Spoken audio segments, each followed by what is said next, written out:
Hey guys, tonight we begin not with battles or plague, or the usual medieval misery, but with something far more dangerous and complicated. Love.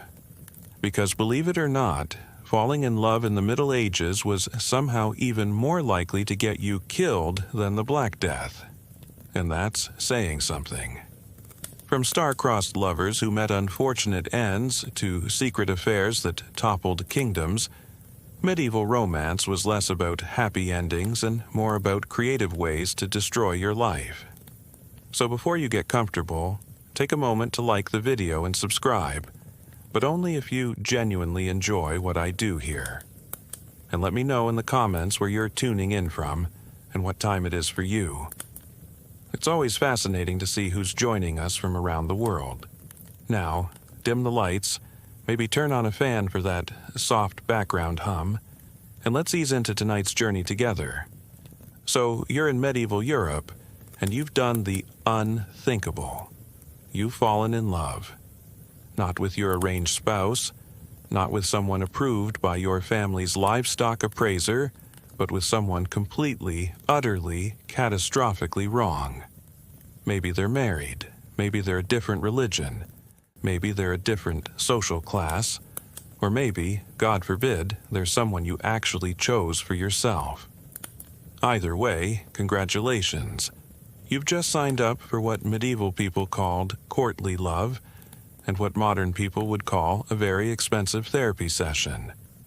The thing about forbidden love in the Middle Ages is that it wasn't just discouraged, it was practically a blood sport.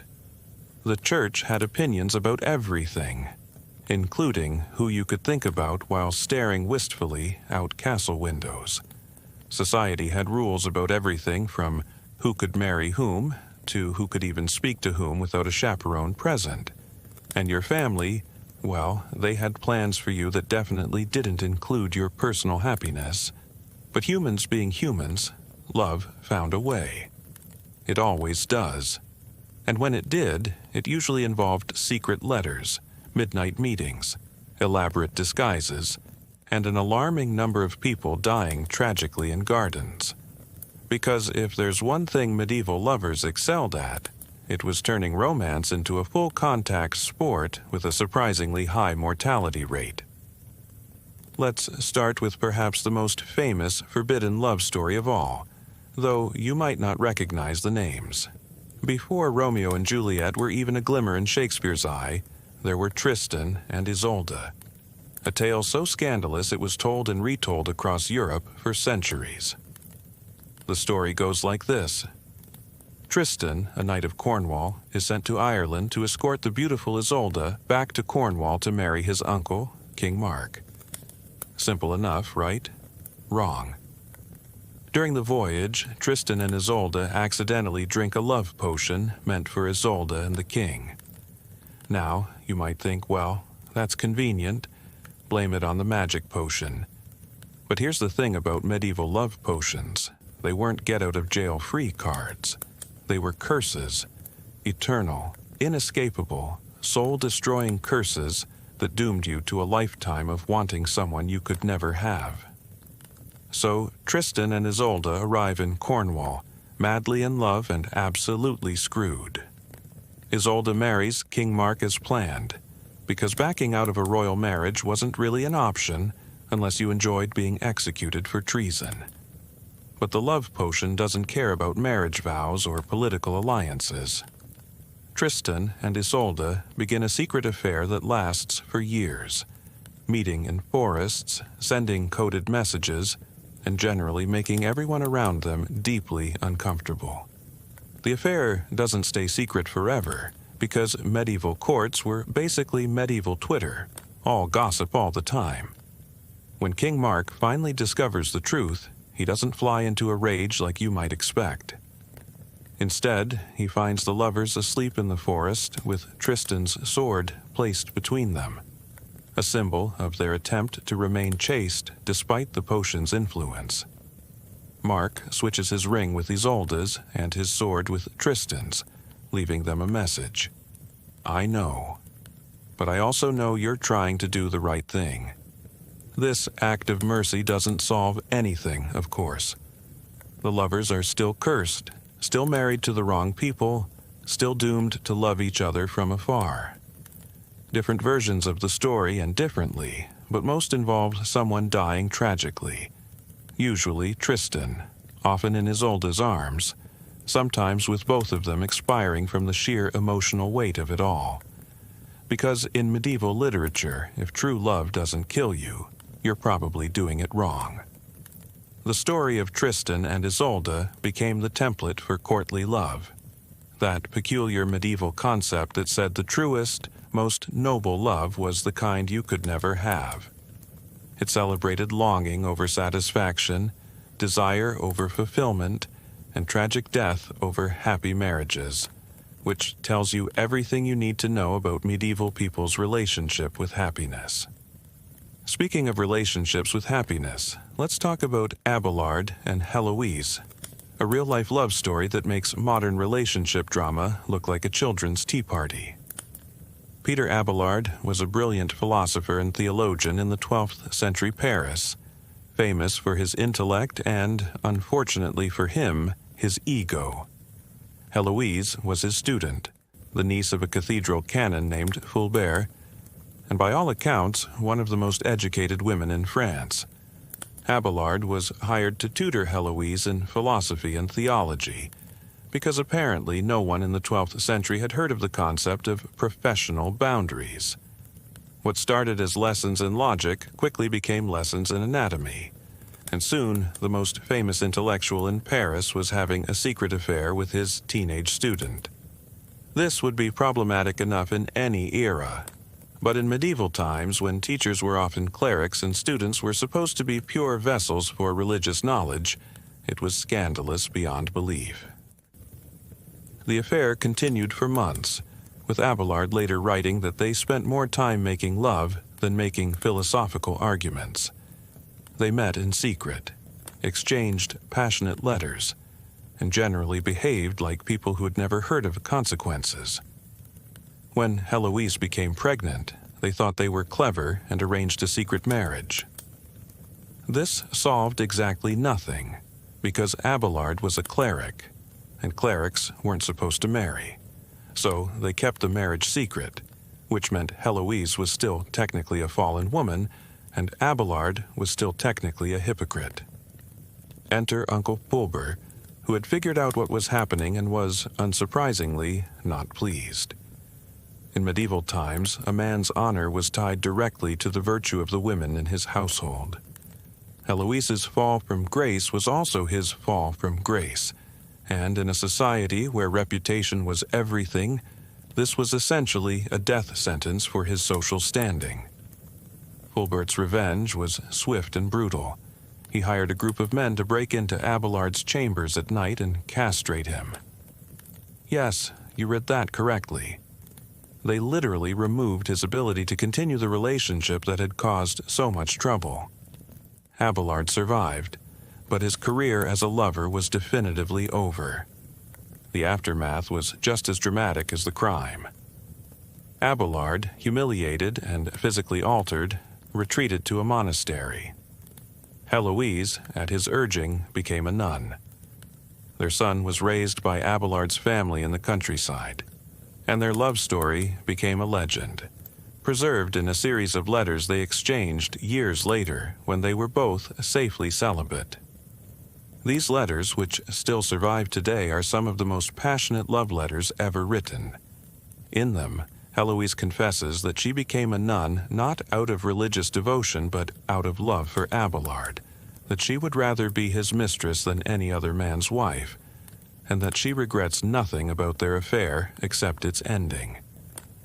Abelard, meanwhile, tries to convince her to find peace in religious devotion, though his own letters suggest he's struggling with the same feelings. Their correspondence continued for years, a careful dance between spiritual advice and barely suppressed passion. It's heartbreaking to read. Two brilliant people who loved each other deeply, but could never be together. Not because of a magic potion, but because of social conventions, family honor, and one very angry uncle with a talent for revenge. The story of Abelard and Heloise became a cautionary tale about the dangers of intellectual arrogance and forbidden love. But it also became something else, proof that even in the most restrictive society imaginable, love could still find a way to express itself, even if that expression came with a very high price. Now, let's move from France to England and talk about a love story that didn't just destroy individuals, but helped destroy a kingdom. The affair between Edward II and Piers Gaveston is one of history's great examples of how personal relationships can become political catastrophes, especially when those relationships involve kings who are supposed to be setting examples of moral behavior. Edward II became King of England in 1307, inheriting a realm that expected him to be a warrior king like his father, Edward I, who had spent his reign conquering Wales and terrorizing Scotland. Instead, Edward II was more interested in music, poetry, and spending time with his best friend Piers Gaveston, a Gascon knight who had been raised alongside him in the royal household. The exact nature of their relationship has been debated by historians for centuries. Were they lovers? Were they just extremely close friends? Did it matter to their contemporaries? The answer to the last question is no. It absolutely did not matter to their contemporaries, because the appearance of impropriety was just as damaging as actual impropriety, and Edward and Gaveston were not subtle about their affection. Edward showered Gaveston with titles, lands, and jewels. He made him Earl of Cornwall, a title traditionally reserved for members of the royal family. He gave him the privilege of carrying the crown at Edward's coronation, an honor that should have gone to the senior nobility. He consulted Gaveston on matters of state, ignored the advice of his traditional counselors, and generally behaved like a man who was completely besotted. The English nobility were not amused. They saw Gaveston as an upstart foreigner who had bewitched their king, and they blamed him for Edward's failures as a ruler. When Edward suffered military defeats in Scotland, it was Gaveston's fault for distracting him. When the royal finances were mismanaged, it was Gaveston's fault for encouraging extravagance. When Edward failed to produce an heir quickly enough, well, that was obviously Gaveston's fault too. The barons demanded Gaveston's exile, and Edward, faced with potential rebellion, reluctantly agreed. But then he immediately started plotting Gaveston's return. He married Isabella of France as planned, but spent his wedding night writing letters to his exiled favorite. He negotiated with the Pope to lift the sentence of excommunication that had been placed on Gaveston. He promised the nobility that Gaveston would behave better if they just gave him another chance. Gaveston returned from exile more arrogant than ever, apparently having learned nothing from the experience. He continued to flaunt his relationship with the king, mocked the other nobles with insulting nicknames, and generally acted like someone who believed he was untouchable because he had the king's love. He was wrong. In 1312, a group of barons led by Edward's own cousin, Thomas of Lancaster, captured Gaveston and executed him without trial. They stabbed him through the heart and left his body by the side of a road, sending a very clear message to the king about the price of putting personal relationships above political responsibilities. Edward's reaction to Gaveston's death was devastating to witness. He reportedly wept openly, refused to eat for days, and swore elaborate vengeances against everyone involved in the murder. But he was also a king, and kings couldn't just shut down because their hearts were broken. He was forced to continue ruling, to make peace with his nobles, to pretend that the most important relationship in his life hadn't just been violently ended. The aftermath of Gaveston's death haunted Edward for the rest of his reign. He never forgave the barons who killed his favorite, and his desire for revenge poisoned his relationship with the nobility for years. He did eventually find other favorites, most notably Hugh Despenser the Younger. But those relationships also ended badly, because Edward apparently never learned that kings who put personal feelings above political wisdom tend to have short, unhappy reigns. Edward's story is a reminder that forbidden love doesn't just hurt the lovers. It can hurt entire kingdoms when the lovers happen to be people with power and responsibility. Love might conquer all in fairy tales, but in real life, it often gets conquered by politics, jealousy, and very sharp swords. Let's shift our focus from royal scandals to religious ones, because if there's one place forbidden love was absolutely, categorically not supposed to happen, it was inside the walls of medieval monasteries and convents. These were supposed to be places of prayer, contemplation, and spiritual devotion, where men and women had renounced worldly pleasures to focus entirely on their relationship with God. In practice, well, they were full of young, passionate people who had often been forced into religious life by their families, and who occasionally remembered that they had hearts and bodies and urges that couldn't be entirely suppressed by cold stone walls and daily prayers. The most famous monastic love story is probably that of Eloise and Abelard, which we've already discussed, but they were far from the only religious figures to fall victim to forbidden love. Take the case of Brother Heinrich of Friesland and Sister Marguerite of the Holy Cross, two 13th century monastics whose affair scandalized the Church and became the subject of whispered stories across northern Europe. Heinrich was a Franciscan friar known for his passionate sermons and his work among the poor. Marguerite was a Benedictine nun celebrated for her beautiful, illuminated manuscripts and her supposed visions of the Virgin Mary. They met during a theological conference where Heinrich was delivering a lecture on divine love, which, in retrospect, seems like exactly the sort of ironic setup that fate enjoys. What started as intellectual discussions about the nature of spiritual devotion gradually became something much more earthly. They began exchanging letters about theology that slowly shifted into letters about their personal feelings. They arranged to meet in secret, first to discuss manuscripts, then to discuss their growing attraction to each other, then to act on that attraction in ways that would have horrified their respective abbots. The affair continued for months with elaborate precautions to avoid detection. Marguerite would leave the convent on the pretext of visiting sick villagers. Heinrich would travel to her area, claiming to be collecting alms for the poor. They met in abandoned churches, in forest clearings, in the houses of sympathetic villagers who either didn't know they were religious or didn't care about their vows. Their downfall came when Marguerite became pregnant. In a monastic community where every aspect of daily life was observed and regulated, hiding a pregnancy was virtually impossible. When the truth came out, the scandal was enormous. Both monastics were defrocked, publicly humiliated, and exiled from their communities. Heinrich became a wandering preacher, telling anyone who would listen about the dangers of spiritual pride.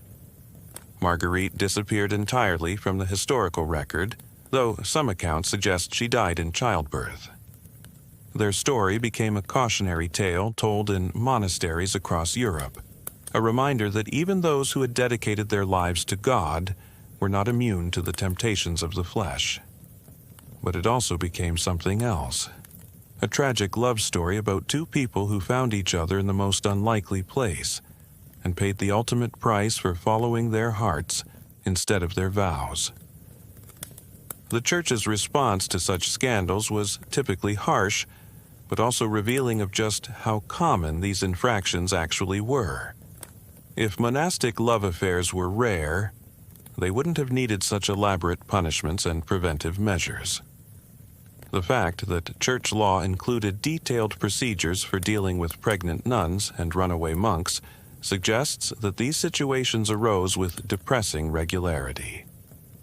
Some monasteries and convents tried to prevent romantic entanglements by strictly segregating the sexes, forbidding private conversations, and requiring constant supervision.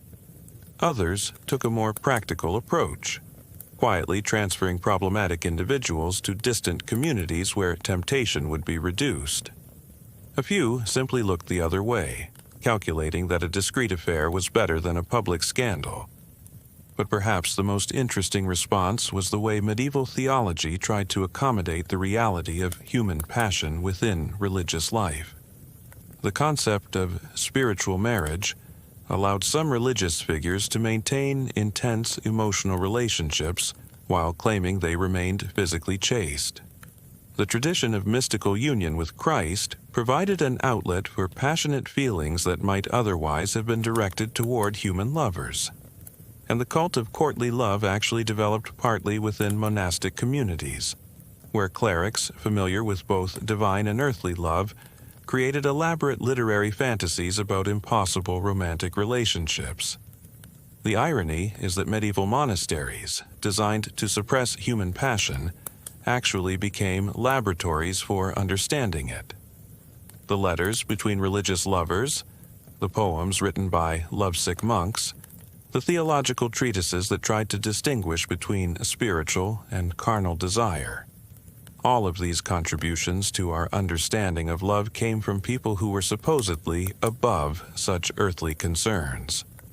Medieval Jewish communities faced their own unique challenges when it came to forbidden love, complicated by religious law, community pressure, and the constant threat of persecution from the Christian majority. Jewish law, or halakha, had strict rules about marriage, divorce, and sexual conduct, but it also had a tradition of passionate love poetry and a theology that celebrated the physical expression of love within marriage.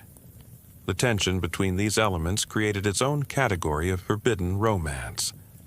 Consider the story of Rabbi Isaac ben Abraham and Miriam bat Samuel, two scholars in 12th century Provence whose intellectual collaboration slowly transformed into something much more personal. Isaac was a married rabbi and biblical commentator. Miriam was an unmarried woman who had somehow learned to read Hebrew and Aramaic, skills that were extremely rare among women of her time.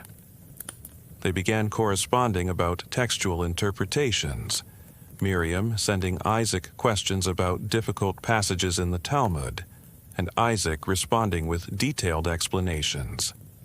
Their letters, several of which survive in manuscript collections, reveal two brilliant minds engaging with complex theological questions.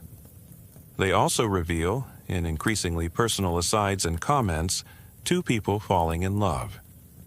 The affair was discovered when Miriam's brother found their correspondence and recognized that the relationship had moved far beyond scholarly discussion.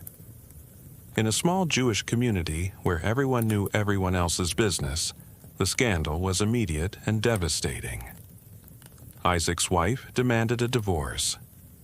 The local Beth Din, or rabbinical court, investigated the relationship and found both parties guilty of adultery in intention, if not in fact. The punishment was severe by Jewish standards, but mild compared to what the Christian authorities might have imposed. Isaac was stripped of his rabbinical authority and banished from the community. Miriam was declared unmarriageable and forced to live as a dependent in her brother's household. Neither could marry the other, because Jewish law didn't recognize marriages between adulterers, and neither could marry anyone else, because the community wouldn't accept such unions. Their story illustrates the particular vulnerability of Jewish communities to romantic scandal. Unlike Christians, who could sometimes escape problematic relationships by fleeing to monasteries or distant towns, Jews lived in small, tight-knit communities where privacy was nearly impossible and where community approval was essential for survival. A romantic scandal could destroy not just the lovers but their entire families, affecting their ability to arrange marriages for siblings and children, to conduct business, and to participate in religious life. At the same time, Jewish culture had a tradition of celebrating passionate love that was largely absent from Christian teachings. The Song of Songs was interpreted not just as an allegory of God's love for Israel, but as a genuine celebration of erotic love between human beings. Jewish marriage ceremonies included prayers for physical pleasure as well as spiritual union. Jewish law actually required husbands to provide sexual satisfaction to their wives, making it one of the few legal systems of the time that recognized female sexual desire as legitimate. This created a paradox for Jewish lovers caught between legal marriages and personal passion. They lived in a culture that celebrated love, but within communities that could not tolerate love that violated social boundaries. The result was often a kind of internal exile. Lovers who remained physically present in their communities but emotionally cut off from the networks of support and meaning that made Jewish life possible. The most tragic aspect of these Jewish love stories is how often they were interrupted by external persecution. Just as lovers were working out ways to be together despite community disapproval, they would be forced apart by expulsions, pogroms, or conversion campaigns. Some of the most heartbreaking medieval love letters are those written by Jewish lovers separated by anti-Semitic violence, trying to maintain their connection across impossible distances while dealing with the loss of everything else they had known. Cross-religious love affairs presented their own special category of impossibility in medieval Europe.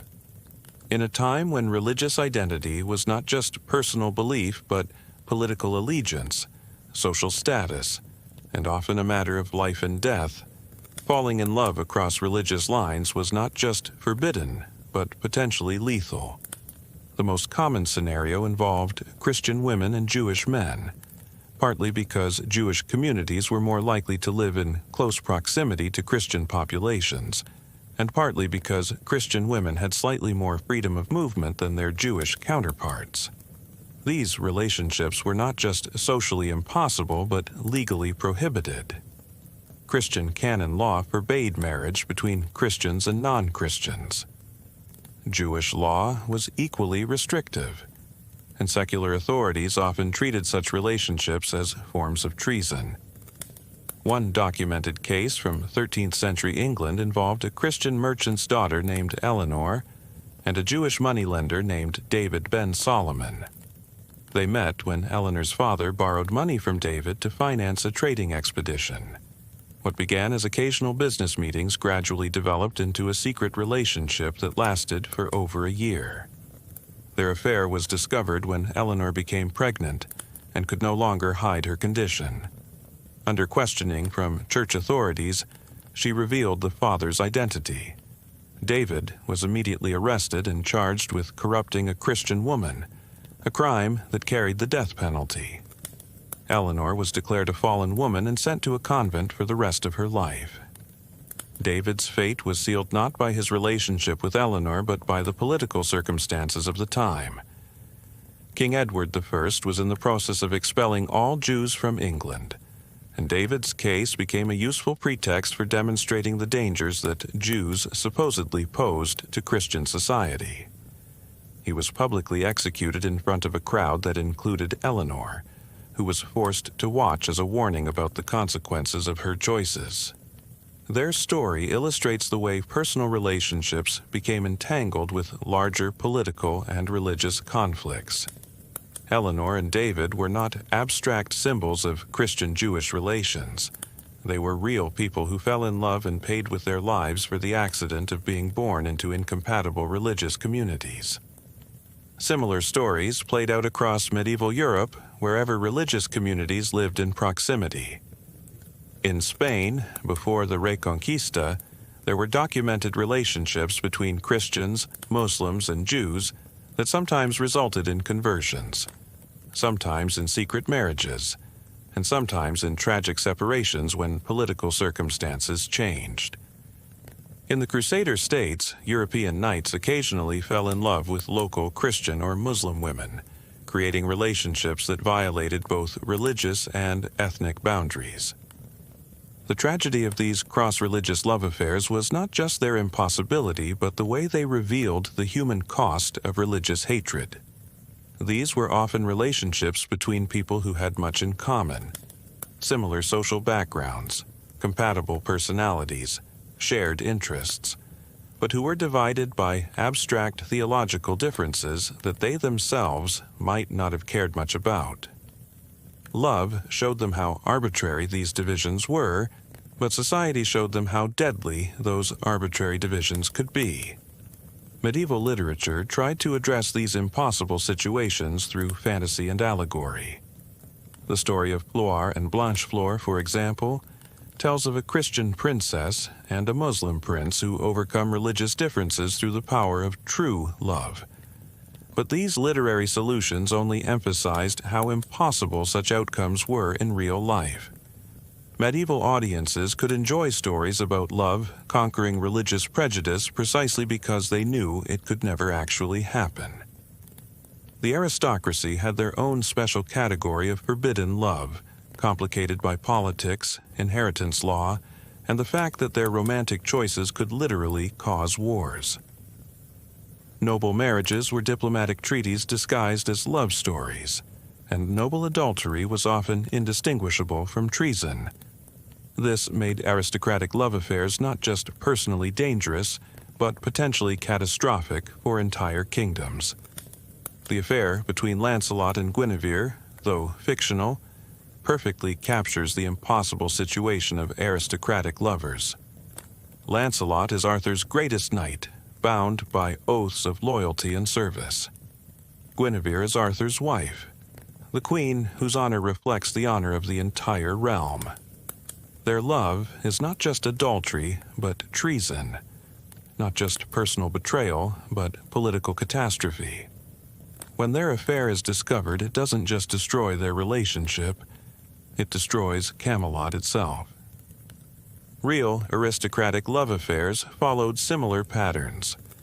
Consider the case of Henry II of England and Rosamund Clifford, known to history as Fair Rosamund. Henry was married to Eleanor of Aquitaine, one of the most powerful women in Europe, but he conducted a long-term affair with Rosamund that was more or less an open secret at court. The relationship began when Rosamund was very young, and Henry was already an established king with multiple children. Unlike most royal mistresses who were expected to remain discreet and temporary, Rosamund was installed in a palace at Woodstock, where Henry visited her regularly and publicly. She bore him children, received expensive gifts, and was treated almost like a second wife. Eleanor's response was initially restrained. As a queen and a political leader in her own right, she understood that royal marriages were business arrangements, and that kings were expected to have mistresses. But Henry's relationship with Rosamund went beyond the normal bounds of royal philandering. He appeared to be genuinely in love with her, and there were rumors that he was considering divorcing Eleanor to marry his mistress. This threat to Eleanor's position as queen was also a threat to her son's inheritance and to the political alliance between England and Aquitaine that her marriage represented. According to legend, Eleanor finally took action by confronting Rosamund directly and forcing her to choose between poison and a dagger. The truth was probably less dramatic but equally final. Rosamund died young, possibly of illness but possibly with assistance, and her relationship with Henry ended with her death. The political consequences of the affair outlasted the personal relationship. Eleanor never forgave Henry for his treatment of her, and their marriage became a cold war that eventually erupted into actual rebellion when Eleanor supported her sons in their revolt against their father. Henry's love for Rosamund didn't just destroy his marriage, it destabilized his kingdom and created conflicts that continued long after both lovers were dead. Similar patterns repeated throughout medieval aristocracy. Noble love affairs were never just about the lovers. They were about inheritance, succession, political alliances, and the stability of kingdoms. A king who fell in love with the wrong woman could find himself facing rebellion from his nobles, invasion from foreign enemies, and succession crises that outlasted his own lifetime. The church theoretically provided an escape route for aristocrats caught in impossible romantic situations. Annulment could free married nobles to marry their true loves, and monastic vows could provide honorable retirement for those who chose to abandon worldly relationships entirely. In practice, these solutions were available only to those with sufficient political power to pressure church authorities, and they often created as many problems as they solved. Perhaps the most poignant aspect of aristocratic love stories is how often they involve people who had everything except the freedom to choose whom to love. Kings and queens, dukes and duchesses, princes and princesses. They had wealth, power, and luxury, but their romantic lives were determined by political necessity. When they chose love over duty, they risked not just their own happiness, but the stability of the entire social order. The tradition of courtly love developed partly as a response to this impossible situation. If aristocrats couldn't have the loves they wanted, they could at least create elaborate fantasies about perfect, unattainable love. The literature of courtly love is full of knights who serve distant ladies, lovers who never consummate their relationships, and passions that are more beautiful because they can never be fulfilled. This literary tradition influenced real aristocratic behavior, creating a kind of ritualized romantic frustration where the inability to have what you wanted became a mark of sophistication and nobility. Aristocrats competed to have the most hopeless crushes, the most elaborate expressions of unrequited love, the most beautiful suffering. It was a way of turning romantic impossibility into social prestige. But behind all the literary conventions and social rituals were real people dealing with real loneliness, real desire, and real heartbreak. The letters and chronicles of medieval aristocrats reveal lives of extraordinary privilege shadowed by emotional isolation. They had everything money could buy and political power could arrange, but they often couldn't have the one thing that money and power couldn't guarantee: love with the person of their choice. Women faced particular challenges when it came to forbidden love in medieval society. Their romantic choices were more restricted, their punishments more severe, and their options for escape more limited. A man caught in an impossible love affair might flee to another country, join a monastery, or start a new life under an assumed name. A woman in the same situation was more likely to face permanent social ruin, physical violence, or death. The story of Francesca da Rimini perfectly illustrates the particular vulnerability of women caught in forbidden love. Francesca was married to Giovanni Malatesta, the Lord of Rimini, in what was clearly a political alliance between powerful families. But she fell in love with Giovanni's younger brother, Paolo, who was handsome, charming, and everything her husband was not. Their affair was discovered when Giovanni returned unexpectedly from a journey and found them together. In the code of honor that governed medieval aristocracy, there was only one possible response to such a discovery. Giovanni killed both lovers on the spot, and their deaths were considered not just justified but necessary to restore his honor and the honor of his family. Francesca's story became famous not because her fate was unusual, but because Dante immortalized her in his Divine Comedy, placing her in the second circle of hell among those condemned for lust, but treating her with sympathy and understanding. Dante's Francesca explains that she was led astray by reading romantic literature, that she and Paolo were overcome by passion while reading the story of Lancelot and Guinevere, and that their love was so strong it survived even death. The real Francesca probably didn't have the opportunity to explain her motivations so eloquently. Like most women caught in adultery, she was likely given no chance to defend herself or to tell her side of the story. She was simply executed as an example to other women who might be tempted to follow their hearts instead of their marriage vows. Women's vulnerability in love affairs was increased by the legal doctrine of coverture, which meant that married women had no independent legal existence. They couldn't own property, make contracts, or represent themselves in court. If a married woman had an affair, any children from that relationship legally belonged to her husband, regardless of their actual paternity. If she left her husband for a lover, she forfeited any claim to support, property, or even access to her legitimate children. Unmarried women faced different but equally severe consequences.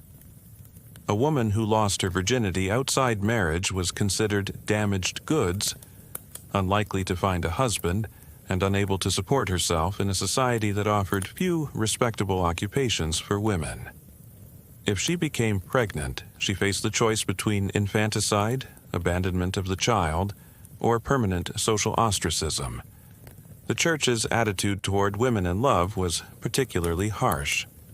While male sexuality was seen as natural if regrettable, female sexuality was often portrayed as inherently sinful and dangerous. Women who fell in love were not just breaking social rules, they were supposedly reverting to the sinful nature inherited from Eve. The punishments reflected this theological misogyny. Men might be fined or briefly imprisoned for adultery, while women could be permanently exiled, forced into convents, or even executed. Despite these dangers, medieval women continued to fall in love, conduct affairs, and risk everything for romantic happiness. Their letters, when they survive, reveal the same range of emotions found in men's romantic correspondence: passion, tenderness, longing, fear, and hope. They developed elaborate strategies for conducting secret relationships. Coded messages, trusted servants, sympathetic friends who provided alibis and meeting places. Some women found ways to use the system to their advantage. Widows who had more legal independence than married women could sometimes choose their own second husbands. Noble women with powerful families could occasionally pressure their relatives to arrange annulments or favorable remarriages. A few exceptionally bold women simply ran away with their lovers and trusted to luck and distance to protect them from pursuit. But for every woman who found a way to escape the constraints of medieval marriage law, dozens more were trapped in loveless unions or forced to choose between love and survival. Their stories remind us that the good old days were particularly bad for anyone born female, and that the freedom to choose whom to love is a relatively recent and still fragile achievement. The literature of forbidden love in the Middle Ages created a curious paradox. On one hand, it celebrated and romanticized exactly the kinds of relationships that society forbade and punished. On the other hand, it reinforced social norms by showing that forbidden love always ended in tragedy. Medieval audiences could enjoy vicarious experiences of passionate romance, while being reminded of why such passion was dangerous. The tradition of courtly love literature began in the courts of southern France in the 12th century and spread throughout Europe over the following centuries. These poems, songs, and stories typically featured a knight who falls in love with a married noblewoman and spends years proving his devotion through impossible quests and perfect service. The lady remains distant and unattainable. The knight's love is never consummated, and everyone involved suffers beautifully for the sake of an ideal that can never be realized. This literary convention seems bizarre to modern readers, but it made perfect sense in medieval context. In a society where marriages were arranged and divorce was nearly impossible, the only pure love was love that couldn't be fulfilled through marriage. Courtly love provided a way to idealize romantic relationships while keeping them safely in the realm of fantasy. The literature also served as a kind of instruction manual for aristocratic behavior. Young nobles learned how to conduct themselves in romantic situations by reading about fictional knights and ladies. They learned the proper language of romantic devotion, the acceptable ways to express forbidden feelings, and the importance of maintaining honor even in impossible circumstances. But the line between literature and life was often blurred. Real aristocrats modeled their behavior on fictional characters, conducting actual affairs according to the conventions of courtly love literature. Some went so far as to stage elaborate romantic scenarios based on their favorite stories, turning their lives into performances of literary ideals. The most famous example of this literary influence on real life was the court of Eleanor of Aquitaine, first as Queen of France, and later as Queen of England. Eleanor patronized troubadours and poets who created the courtly love tradition, and her court became a laboratory for experimenting with new forms of romantic expression. Nobles at her court competed to write the most elegant love poems, to conduct the most refined affairs, and to suffer most beautifully from unrequited passion. The irony is that Eleanor herself was conducting some decidedly non-literary romantic relationships, including her tumultuous marriage to Henry II, and possibly affairs with various knights and nobles. But she understood the political value of romantic literature as a way to channel potentially dangerous passions into harmless artistic expression. Better to have young nobles writing love poems than plotting rebellions or starting wars over women. The influence of courtly love literature extended far beyond aristocratic courts.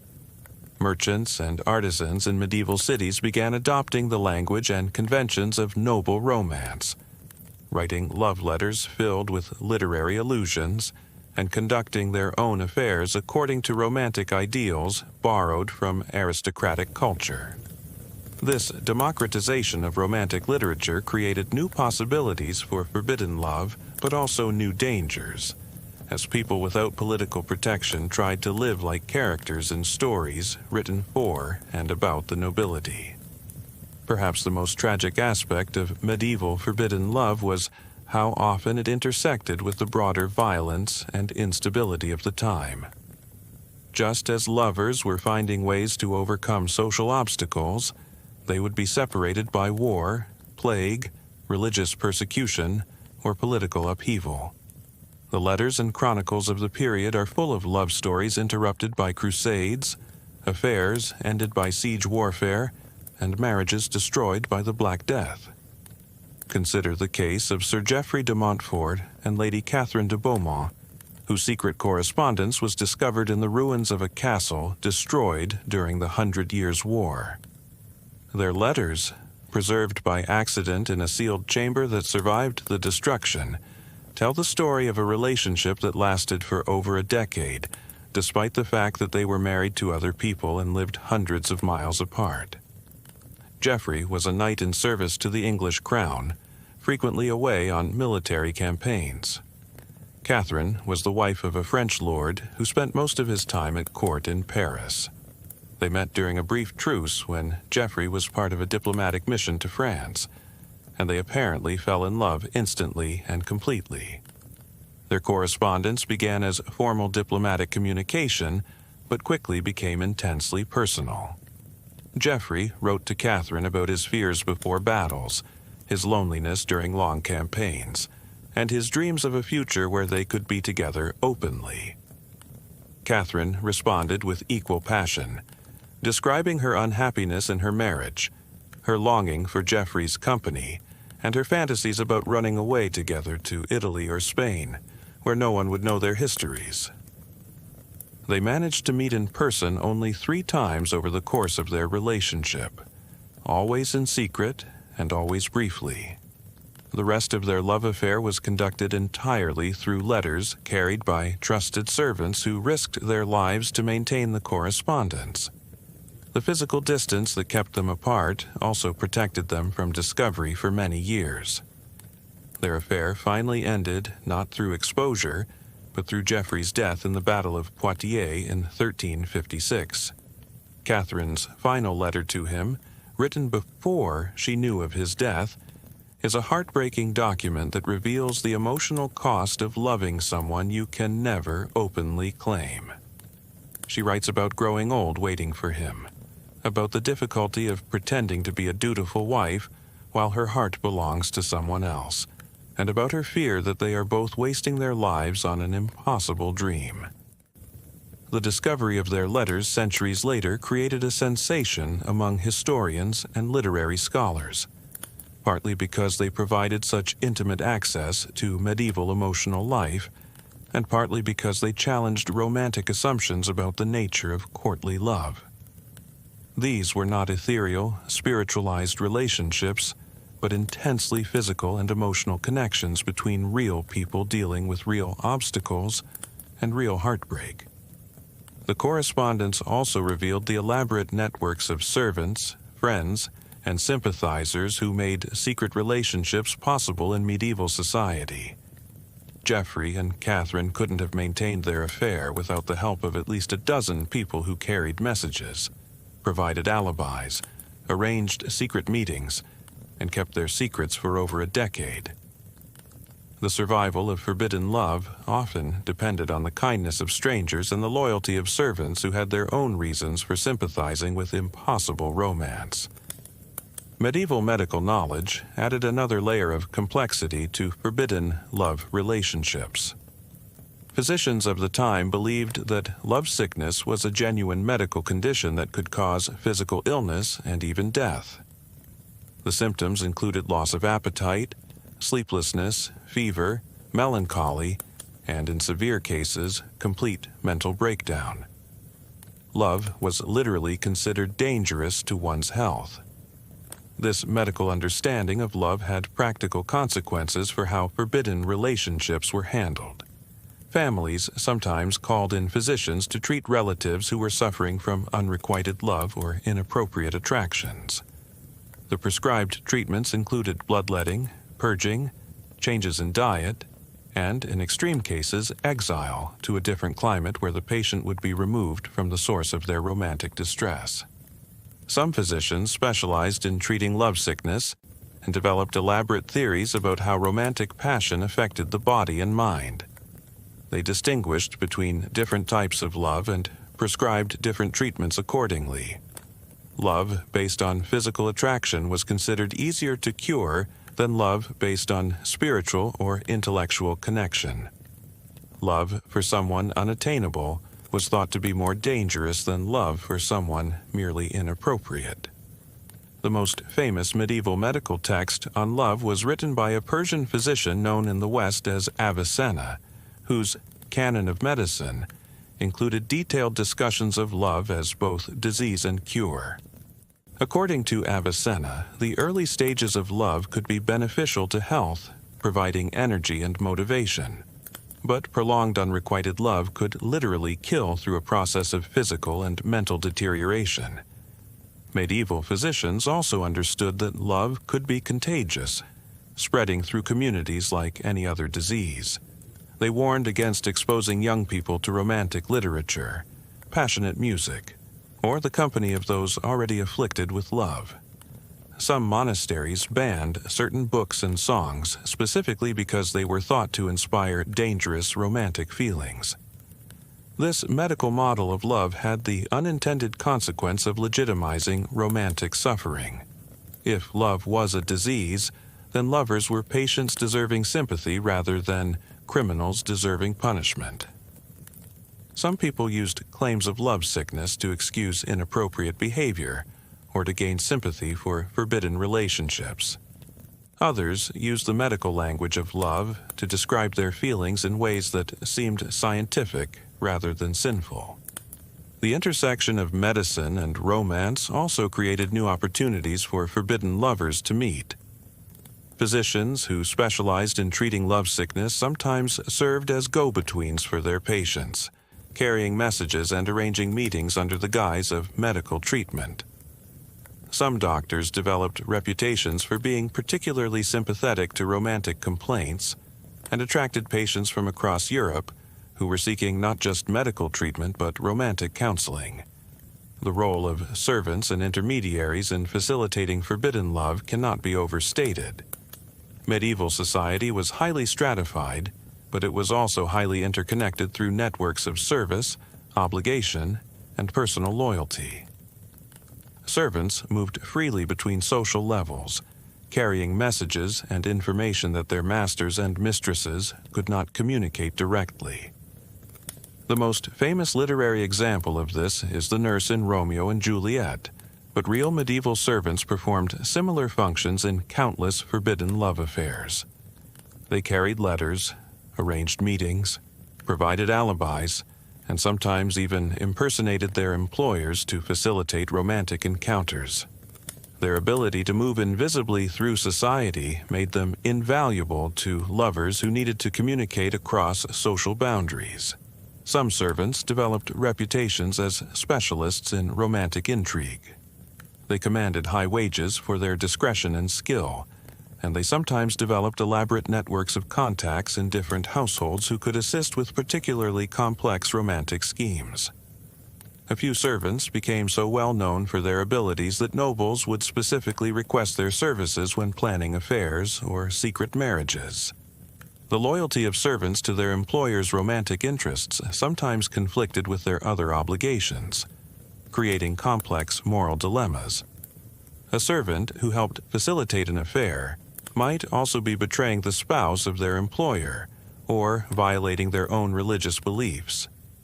Some servants refused to participate in romantic intrigues, while others demanded extra compensation for the risk and moral compromise involved. The most successful romantic intermediaries were often women who could move between male and female social spaces and who understood the particular challenges faced by lovers of different genders. Female servants could enter women's quarters where men were forbidden, and they could provide the kind of intimate advice and emotional support that male servants could not offer. But the use of servants in romantic affairs also created new vulnerabilities. Servants could be bribed by jealous spouses or suspicious families to reveal information about secret relationships. They could be tortured or threatened to extract confessions about their employer's activities. And they could be charged as accomplices if forbidden relationships were discovered and prosecuted. The legal consequences of forbidden love varied dramatically depending on the social status of the lovers, the nature of their relationship, and the political circumstances of their time and place. Adultery was technically a crime throughout medieval Europe, but it was prosecuted very differently depending on who was involved. Noble adultery was often handled through private justice rather than public courts. Cuckolded husbands were expected to defend their honor personally, either through violence or through formal challenges. The legal system provided a framework for these responses, but rarely intervened directly unless the affair threatened broader political stability.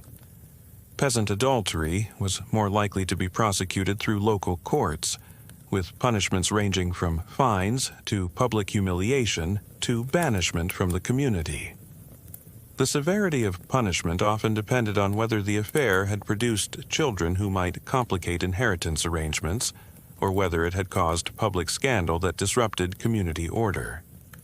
Clerical celibacy violations were handled through ecclesiastical courts that had their own procedures and punishments. Priests who broke their vows of celibacy could be defrocked, imprisoned in monasteries, or exiled to remote parishes. But enforcement was inconsistent, and many clerics maintained long-term relationships with women who were euphemistically described as their housekeepers or nieces. The most severe punishments were reserved for relationships that crossed religious boundaries or that involved accusations of heresy. Love affairs between Christians and Jews, Christians and Muslims, or between Orthodox and heretical Christians could result in execution for both parties. These cases were often used as pretexts for broader persecution of minority communities. Women consistently faced harsher punishments than men for identical offenses. A married woman who committed adultery might be killed by her husband with legal impunity, while a married man who committed adultery faced only financial penalties or social disapproval. This legal double standard reflected broader assumptions about female sexuality and male honor that dominated medieval legal thinking. Some lovers attempted to escape punishment by fleeing to sanctuary churches or by claiming benefit of clergy. Others tried to legitimize their relationships retroactively through secret marriages or by obtaining special dispensations from church authorities. A few particularly bold couples simply disappeared, abandoning their former lives entirely and starting over in distant lands where their histories were unknown.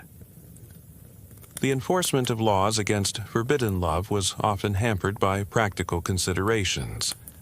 Local authorities sometimes lacked the resources to investigate romantic affairs thoroughly, especially when they involved powerful families who could threaten retaliation. Witnesses could be bribed or intimidated. Evidence could be destroyed, and victims could be pressured to recant their accusations. Moreover, some communities had informal systems for handling romantic infractions that bypassed formal legal procedures entirely. Village elders might arrange private settlements. Church authorities might impose religious penances instead of legal punishments, and families might handle affairs internally to avoid public scandal. As we reach the end of our journey through the treacherous landscape of medieval forbidden love, it's worth reflecting on what these stories tell us about human nature and the price of following one's heart in a world determined to break it.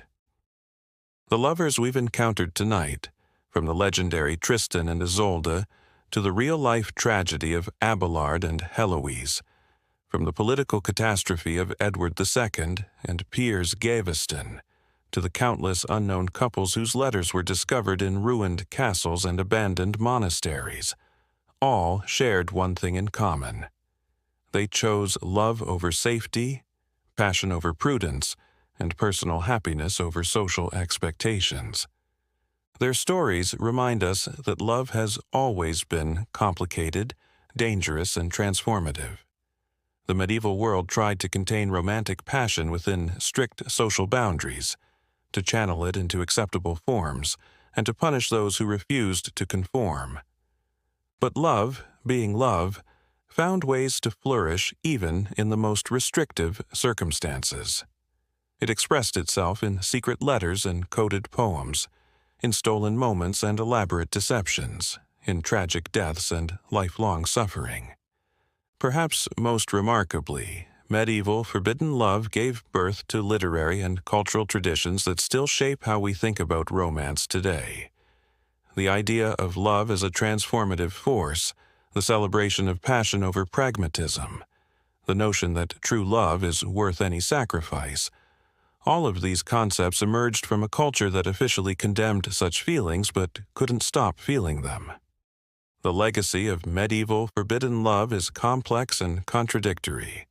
It gave us some of our most beautiful literature and our most enduring romantic myths. It also gave us centuries of suffering for those whose hearts led them across the boundaries that society had drawn. The balance between individual desire and social order that medieval lovers struggled with is still being negotiated today, though hopefully with less bloodshed and fewer public executions. As you drift off to sleep tonight, perhaps you'll dream of those long-ago lovers who risked everything for the chance to write, "I love you," in a secret letter, to steal a kiss in a moonlit garden, or to spend one night together knowing it might be their last. Their stories ended in tragedy, but they also ended in transcendence, proof that even in the darkest of times, love finds a way to leave its mark on history. Sweet dreams. And remember, in matters of the heart, the Middle Ages proved that timing really is everything. It's just that back then, the timing was almost always wrong.